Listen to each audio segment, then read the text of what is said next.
keď som prišla na svet, na mojom úplnom začiatku.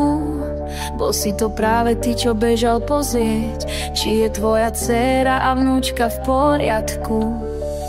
Biorodičia nemali záujem, nezapadla som do plánu. Ty si neváhal vôbec, ujal si sama. Starky, ty si môj ocko, akému nie tváru. Nemohla som si viac prijať, ako teba za otca mať. Si mi veľkým vzorom, ľúbim ťa, navždy budeš v srdci mojom.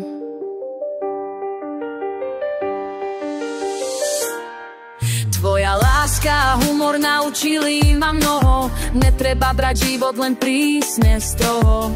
Šikovné ruky, čo urobia aj nemôžeme. Každá lekcia od teba zapôsobila výnimočne.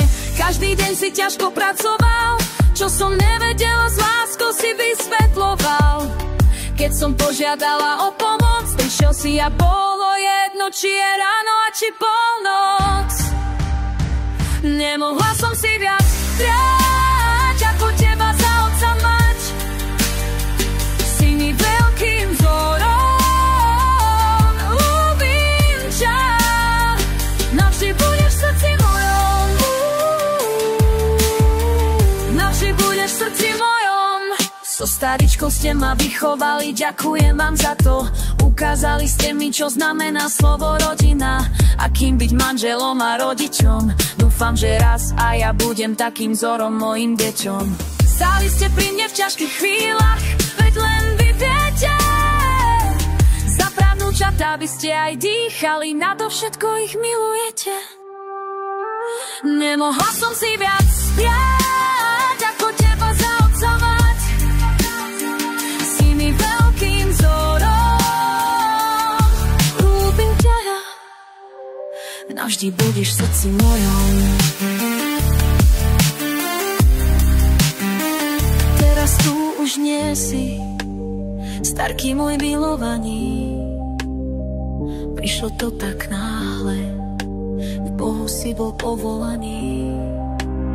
Prešiel už takmer rok, nemôžem tomu uveriť. S tebou odišiel kúsok mojej duše. Zostalo prázdno, ktoré nedokáže nič zaceliť. Nie je deň, keď som na teba nemyslela. Hrdlo mi zovrie, srdce zabolí, slzy tečú. Verím, že si na lepšom mieste, že ma vidíš. Ja ťa budem milovať, kým moje srdce bude biť. Nemohla som si viac prijať, ako teba za otca mať. Navždy ostaneš v srdci, starký môj.